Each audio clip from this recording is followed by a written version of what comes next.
Hello dear friends, welcome to techt channel. In this video, how to hide your online option on Instagram. So watch the video till the end and subscribe to the channel and turn on the bell. Let's go. Step 1, open an Instagram account, click your profile, click setting an activity, and click message and story replies.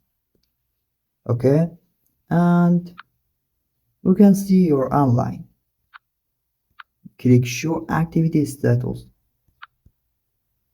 Okay, show activity status. If turn off options, or easy.